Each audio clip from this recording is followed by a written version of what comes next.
Bueno, hola a todos y bienvenidos a un nuevo análisis a fondo. Soy la presentadora habitual de este espacio y yo hoy estoy, la verdad, fascinada y un poco aterrada con el tema que tenemos. Conmigo está nuestro experto, preparado para desgranar un misterio tremendo. ¿Qué tal? Hola, pues muy bien. Y sí, misterio es la palabra exacta. Estoy seguro de que lo que vamos a tratar hoy va a dejar a quienes nos escuchan bastante impactados. Totalmente. A ver, para empezar hay que imaginarse una de esas novelas clásicas de misterio. Ya sabes, uno de esos relatos donde el crimen ocurre en una habitación que está cerrada con llave por dentro. El clásico misterio de la habitación cerrada, sí. Exacto. Se tiene a las víctimas, se tiene la escena del crimen, pero parece absolutamente imposible que el culpable haya entrado o salido. El asesino, digamos, no pudo entrar desde el exterior. Claro, porque en esos casos el peligro ya estaba dentro desde el principio. Es un rompecabezas que te obliga a descartar toda la lógica convencional para buscar al culpable. Pues fíjate, ahora mismo estamos en mayo de 2026 y hay un misterio de habitación cerrada desarrollándose en la vida real. Y a una escala monumental, ¿eh? Y en medio del océano, además. Eso es. Pongámonos en situación para la audiencia. Frente a la costa de Cabo Verde, en África, hay un crucero de lujo. Lleva bandera holandesa, es el MV Ondius. Y bueno, ahora mismo está atracado, completamente paralizado y envuelto en una crisis médica que es dantesca. Madre mía. Hablamos de evacuaciones médicas de emergencia con helicópteros sacando a pacientes críticos hacia unidades de cuidados intensivos en Sudáfrica. O sea, el nivel de alarma a bordo es extremo ahora mismo. Tela. Y a ver, el barco zarpó de Ushuaia, en Argentina, a principios de abril. Todo iba bien, como en cualquier crucero, hasta que unas semanas después varios pasajeros empezaron a caer gravemente enfermos. Y con síntomas muy agresivos, ¿verdad? Rapidísimos. Síntomas respiratorios fulminantes, caídas de presión arterial insostenibles. Ahora mismo los datos oficiales nos dicen que hay 7 casos confirmados y, por desgracia, 3 fallecidos. Unas cifras altísimas para un entorno así. Y aquí viene el giro. El culpable no es un brote severo de gripe, tampoco es una nueva variante exótica de la COVID-19. Las secuencias de laboratorio han confirmado que es hantavirus. Ya. Y eso es precisamente lo que rompe todos los esquemas, porque el hantavirus es un patógeno que, bajo las reglas clásicas de la epidemiología, no debería estar causando un brote masivo en un barco en pleno Atlántico. Es que no tiene sentido. Ninguno. Rompe por completo el molde de cómo entendemos esta enfermedad. Y por eso, el objetivo de nuestro análisis a fondo de hoy es precisamente ese, destripar ese molde. Queremos que quienes nos escuchan entiendan qué es exactamente el síndrome cardiopulmonar por hantavirus. Eso es fundamental. Queremos ver por qué este brote en concreto desafía las leyes de la virología, cómo destroza el cuerpo humano a nivel microscópico y, bueno, la logística casi de ciencia ficción que están desplegando los médicos para mantener vivos a estos pacientes. Porque, claro, seamos sinceros, el hantavirus es históricamente una enfermedad de cobertizos polvorientos, de bosques, del ámbito rural. Claro. No de cruceros de lujo con buffet libre y piscinas, ¿sabes? Es que choca muchísimo. A ver, para entender el pánico en el barco, explícanos un poco la base de esto. Bueno, la base de todo esto es que los hantavirus son enfermedades zoonóticas. O sea, su reservorio natural son los roedores. Ratones, vaya. Sí, ratones. La vía de infección de manual, la clásica, ocurre cuando alguien entra en un espacio cerrado, digamos una cabaña que lleva meses cerrada o un granero. Vale. Esa persona levanta polvo y respira aerosoles que están contaminados con partículas microscópicas de orina, heces o saliva de roedores infectados. Qué desagradable, pero sí. En Sudamérica, que es de donde partió el barco, el principal portador es el ratón colilargo. A ver, un momento, párate ahí. Si el contagio exige respirar literalmente excrementos de ratón, un brote a las 3 semanas de travesía en alta mar, no sé, no tiene ningún sentido. Cero sentido, claro. A menos que, no sé, un grupo de ratones patagónicos haya subido por la pasarela con el equipaje y se haya dedicado a pasear por los conductos de ventilación del crucero. O bien hay otra opción. Que el virus subió oculto en un pasajero y ahora se está contagiando de persona a persona. Y esa deducción, fíjate, es la clave de todo este suceso. El virus que ha sido secuenciado en los pacientes del MV Ondius no es un hantavirus cualquiera. Ah, no es el estándar. No, es el virus Andes. De todos los hantavirus conocidos a nivel mundial, Desde el virus sin nombre en Norteamérica hasta el Púmala en Europa, el virus Andes es especial. ¿En qué sentido? Pues que es endémico de Argentina y Chile, y es una anomalía evolutiva terrorífica. Es el único antivirus con capacidad demostrada para transmitirse de humano a humano. Madre mía. Lo cual convierte al famoso paciente cero en la verdadera habitación cerrada de la que hablábamos. El virus viaja como polizón en su propio organismo. Exacto. O sea, los demás antivirus son un callejón sin salida en el ser humano. Te infectas por el ratón, sí, pero tu cuerpo no excreta el virus de forma que pueda contagiar a otra persona que tengas al lado. Se queda en ti y ya está. Eso es. Pero las glucoproteínas de la envoltura del virus Andes tienen una adaptación brutal. Le permite replicarse y viajar en las gotículas respiratorias humanas o en la saliva. Como la gripe. Parecido, pero requiere un contacto muy estrecho, compartir espacios cerrados o fluidos durante mucho tiempo. Pero ocurre, especialmente durante la fase febril inicial del paciente. Claro, y a ver, un crucero es el entorno de contacto estrecho por excelencia. Compartes pasillos, los comedores, el aire acondicionado está recirculando todo el día. Es la tormenta perfecta. Y si miramos el calendario, las fuentes apuntan a que el periodo de incubación del antivirus puede ser desde 7 días hasta unas eternas 6 semanas. 6 semanas es muchísimo tiempo para incubar algo sin saberlo. Claro, entonces los pasajeros probablemente estuvieron expuestos al virus en la Patagonia, semanas antes de embarcar. El primero mostró síntomas a principios de abril, cuando ya estaban navegando. Y a partir de ahí, la cadena de contagios humanos hizo el resto del trabajo. Es escalofriante. Pero este brote del crucero no es un hecho aislado, ¿verdad? Que va. Ese salto del entorno rural a una embarcación internacional es en realidad la manifestación de una crisis regional mucho más profunda. Una crisis que lleva hirviendo a fuego lento en las Américas desde hace meses. Sí, de hecho, si miramos los datos de la Organización Panamericana de la Salud, la OPES, a finales de 2025 ya habían lanzado una alerta epidemiológica sin precedentes. Una alerta muy seria. Y los números de esa alerta ponen los pelos de punta a cualquiera. Hablan de 229 casos confirmados y 59 muertes. 59 muertes, se dice pronto. En 8 países distintos, además. Argentina, Brasil, Bolivia, Chile, Panamá, Paraguay, Uruguay, Estados Unidos. O sea, estamos hablando de una tasa de letalidad media regional del 25,7%. Que ya es una barbaridad. Es una barbaridad, pero es que la media engaña, porque en Argentina la letalidad alcanzó el 32% y en Brasil un escalofriante 55%. A ver, esto es peor que jugar a la ruleta rusa. Sí, es una tasa de mortalidad aterradora. Y claro, la letalidad varía mucho por las cepas locales o el acceso a cuidados críticos. Pero lo que la OPS destacó, y esto es muy interesante, fue la enorme diversidad del origen de las infecciones. ¿A qué te refieres con diversidad? Pues que se documentaron desde brotes ocupacionales enormes, como uno que afectó a un grupo de trabajadores de carreteras en Mariscal Estigarribia, en Paraguay.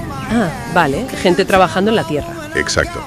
Pero al mismo tiempo había casos aislados de personas expuestas por, no sé, la tala de árboles en Brasil, o simplemente por hacer limpieza rural en Argentina, barrer un cobertizo. Y ahí está el giro dramático de todo esto.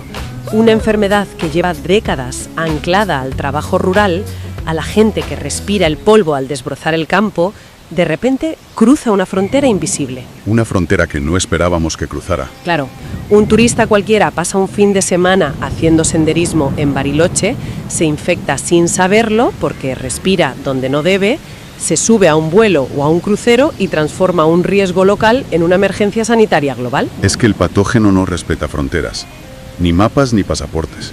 Ya. Pero para entender por qué la mortalidad llega a ese 55% en zonas como Brasil, tenemos que mirar qué le hace físicamente el virus al cuerpo humano, ¿no? Sí, hay que meterse en la fisiopatología, que es fascinante. A ver, la mayoría de los virus letales tienen lo que llamamos un efecto lítico.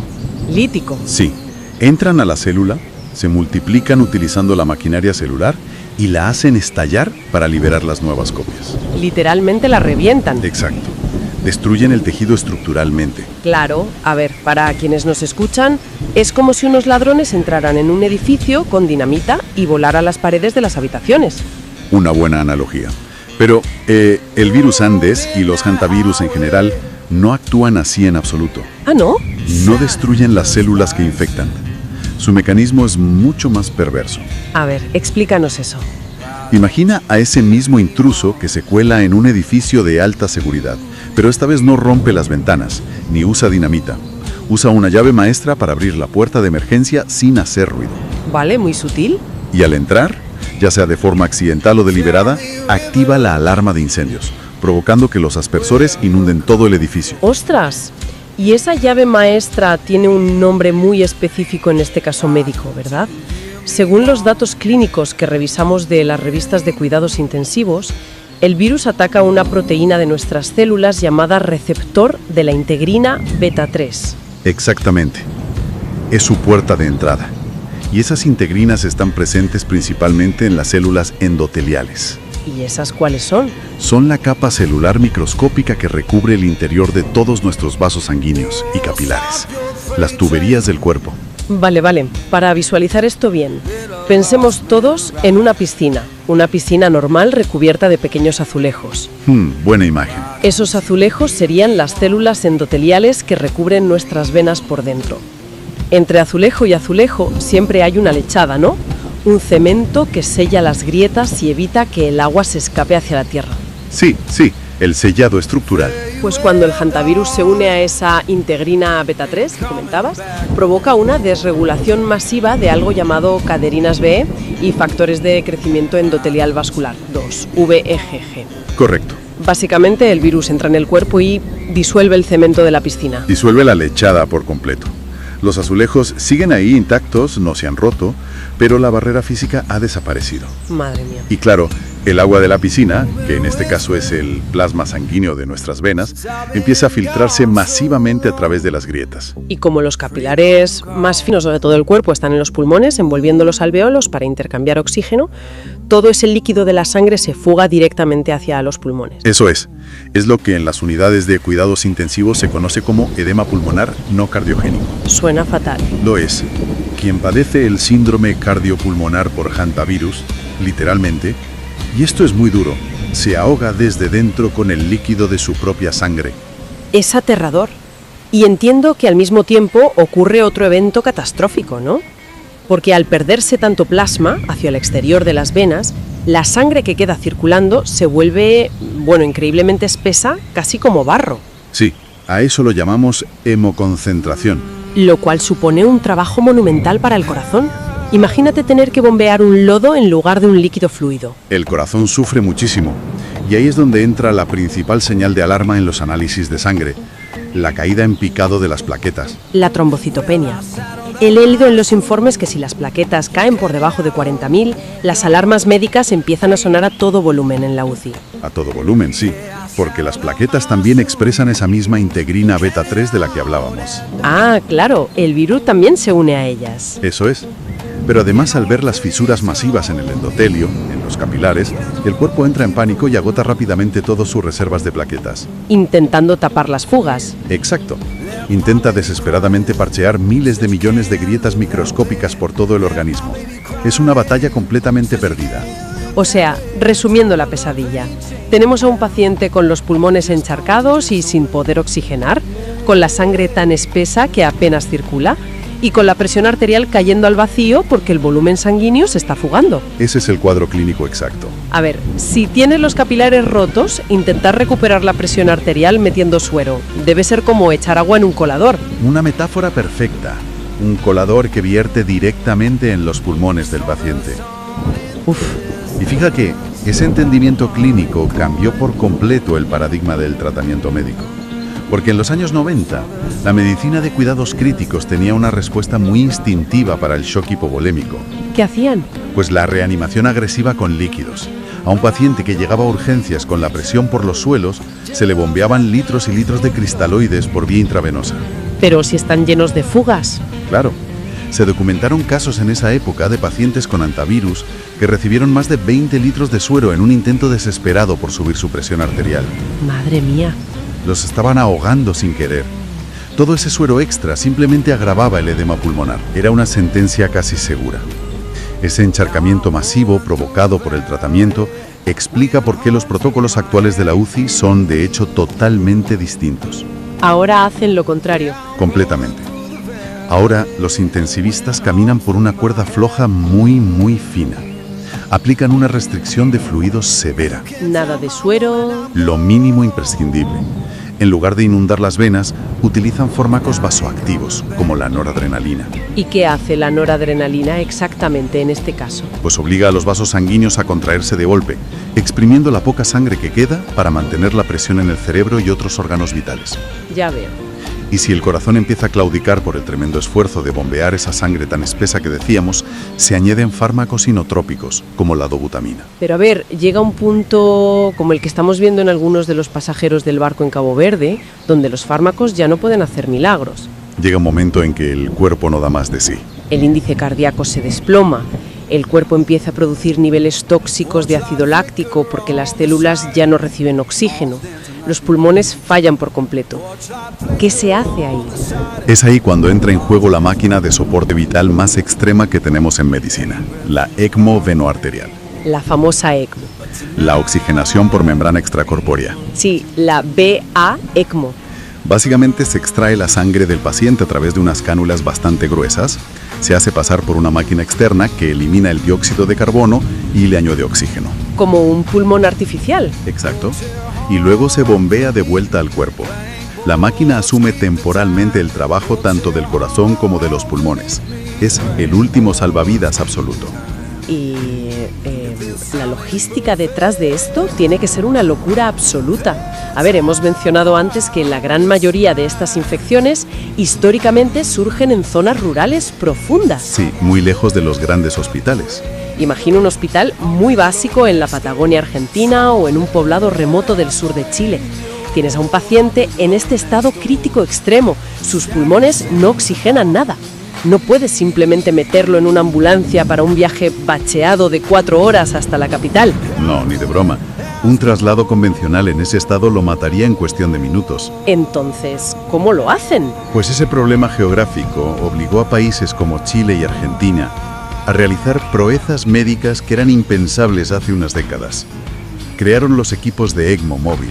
Ah, ya no trasladan al paciente a la máquina. No, llevan la máquina al paciente. O sea, estamos hablando de enviar a cirujanos e intensivistas altamente especializados en vuelos de emergencia. En helicópteros o aviones pequeños, sí. Llegan a hospitales rurales para realizar una canulación in situ. Y para que nos hagamos una idea del escenario, esto implica insertar tubos que son casi del grosor de una manguera de jardín. Sí, son cánulas muy gruesas. Insertarlos en la arteria y la vena femoral de un paciente cuya presión arterial es casi cero, cuya sangre es tan espesa que apenas fluye y además haciéndolo fuera del entorno controlado de un quirófano de alta tecnología. Es una locura.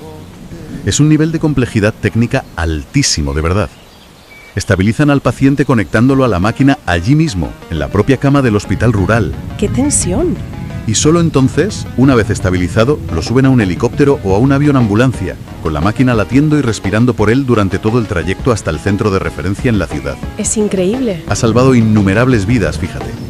Pero claro, es carísimo, requiere unos recursos inmensos y sobre todo mucho tiempo, algo que los pacientes con hantavirus rara vez tienen. Y esto nos lleva a la verdadera frustración de la virología moderna. Porque la ECMO es, como dices, una hazaña brutal de la ingeniería médica. Pero la ECMO no cura nada. No, la ECMO no es un tratamiento en sí mismo. Simplemente pone el cuerpo en pausa, digamos. Está comprando tiempo para que el sistema inmunológico del paciente elimine el virus y el endotelio pueda empezar a regenerarse por su cuenta. Exactamente. Es un puente hacia la recuperación o a veces hacia el trasplante, pero no mata al virus.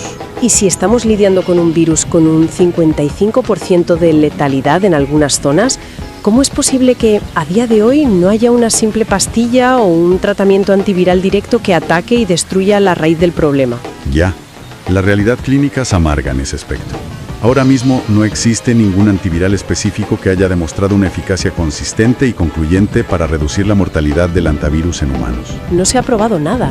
Sí, claro. Durante años se probó la ribavirina, que es un antiviral de amplio espectro. E incluso se recurrió al plasma hiperinmune. O sea, infundiel anticuerpos de personas que habían sobrevivido a la enfermedad para intentar neutralizar el patógeno. Exacto. Pero los resultados no justificaron su uso generalizado como cura. No marcaban una diferencia estadística suficiente. Qué frustrante. Sin embargo, revisando las fuentes y los últimos ensayos clínicos en la literatura médica para prepararnos, hemos visto que hay un estudio actualmente en marcha que resulta muy fascinante. Sí, es un enfoque muy novedoso. Aunque, sinceramente, a mí me parece contraintuitivo a más no poder. A ver, se está llevando a cabo en el Hospital Zonal Bariloche, Ramón Carrillo, en Argentina. Arrancó hace poco, en febrero de 2024, y planean tenerlo hasta agosto de 2029. Sí, es un estudio largo. Y están utilizando, de forma compasiva, un fármaco llamado Toquizilumab, ataca a los virus. Es un inmunosupresor. Sé que se usa para cosas como la artritis reumatoide. Exacto, deprime el sistema inmune. Pero vamos a ver, si el cuerpo está sufriendo una invasión viral letal que le está destrozando los capilares a una velocidad de vértigo, ¿qué sentido tiene darle al paciente un medicamento diseñado para apagar su sistema inmunológico? Suena fatal, ¿verdad? Es como si le estuvieras quitando los escudos en medio de la peor batalla de su Biblia. Te invaden y tú bajas las defensas. Parece un suicidio clínico de manual, claro. Hasta que entiendes quién está disparando realmente las balas en esta batalla. A ver, retomemos la analogía que usamos antes de la alarma de incendios. Sí, la del intruso sigiloso. Hemos dicho que el virus es el intruso que abre la puerta y dispara la alarma. Pero quien verdaderamente inunda y destroza el edificio no es el intruso. Es el sistema contra incendios, reaccionando de forma exagerada. Exactamente.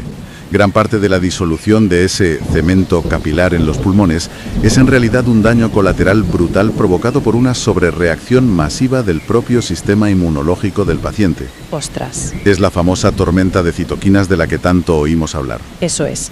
El sistema inmune detecta la amenaza del hantavirus en los pulmones, entra en pánico absoluto y lanza un ataque inflamatorio tan agresivo que termina perforando sus propios vasos sanguíneos. El cuerpo se autodestruye intentando salvarse a sí mismo. Tal cual. Y ahí es justo donde interviene el tocilizumab. Su mecanismo de acción bloquea específicamente una proteína del sistema inmunológico que se llama interleucina 6 o IL-6. ¿Y qué hace esa proteína? Es uno de los principales motores de esa inflamación descontrolada. El ensayo clínico de Bariloche busca usar este fármaco como una especie de extintor químico para apagar esa respuesta inmunitaria tan aberrante antes de que el daño estructural sea irreversible. Ya entiendo. Pero los tiempos de intervención deben ser muy frenéticos para que funcione, ¿no? He leído que el protocolo exige administrar una única dosis intravenosa del fármaco en las primeras 24 horas desde el ingreso hospitalario. Efectivamente, es una ventana de oportunidad ridículamente pequeña. Claro, porque como hemos visto, en un margen de 2 días el paciente pasa de pensar que tiene un simple resfriado a necesitar soporte vital avanzado con la ECMO. Todo va muy rápido. Pero si logran apagar el incendio inflamatorio a tiempo con esa dosis, el objetivo del ensayo es muy ambicioso. Esperan reducir la tasa histórica de mortalidad del hantavirus en un 25%. Un 25% es muchísimo. Sería un cambio de paradigma brutal en el tratamiento. Totalmente. Es asumir que, ya que no podemos matar al virus directamente con antivirales, al menos protejamos al cuerpo de sí mismo. Qué interesante, la verdad. Bueno, el viaje analítico que hemos hecho hoy creo que es de los que cambian la perspectiva a cualquiera. Sí, no deja a nadie indiferente. Empezamos observando, desde lejos, un misterio trágico a bordo de un crucero internacional, el MV Ondius. Y a partir de ahí, hemos desenredado la capacidad evolutiva única que tiene el virus Andes para viajar escondido entre humanos. Y hemos visto cómo la virología deprime a los médicos al disolver las barreras microscópicas de los capilares. Sí, y cómo esos médicos responden enviando equipos portátiles de soporte vital a la mitad de la nada para puentear corazones y pulmones fallidos, que me sigue pareciendo alucinante. Es un testimonio brutal de la carrera armamentística constante que hay entre la medicina crítica, la epidemiología y, bueno, la adaptación viral de la naturaleza. Totalmente. Y para cerrar, hay algo en todo esto que resulta especialmente inquietante. Algo para que la audiencia le dé unas cuantas vueltas en casa. A ver, cuenta. A lo largo de todo el análisis ha quedado clara una cosa. El hantavirus está profundamente atado a su entorno ecológico. El ratón colilargo tiene su territorio muy definido, los madereros tienen sus bosques, los trabajadores agrícolas tienen sus graneros. Sí, históricamente parece un peligro muy confinado geográficamente. Exacto. Pero es que la geografía de la Tierra está mutando rápidamente ahora mismo. Ah, claro. el factor climático. Con el aumento de las temperaturas globales, las sequías prolongadas, la deforestación tan acelerada de los ecosistemas en Sudamérica, los hábitats naturales de los roedores portadores se están desplazando. Tienen que buscar nuevos lugares para sobrevivir. Y especies que antes solo sobrevivían en latitudes y climas muy específicos, ahora pueden migrar. Pueden reproducirse mucho más cerca de grandes asentamientos urbanos o cruzar nuevas fronteras ecológicas que antes les eran invisibles. Y si el virus Andes ya ha demostrado, como hemos visto en el Undius, su escalofriante capacidad de propagarse por el aire entre los ocupantes de un crucero cerrado, pues cabe preguntarse qué sucederá cuando la línea que separa el campo de la ciudad desaparezca por completo. Un virus letal que antes se escondía únicamente en el polvo de una cabaña sudamericana podría estar ensayando en alta mar su gran salto a las metrópolis hiperconectadas del mañana. es un escenario bastante posible y muy preocupante.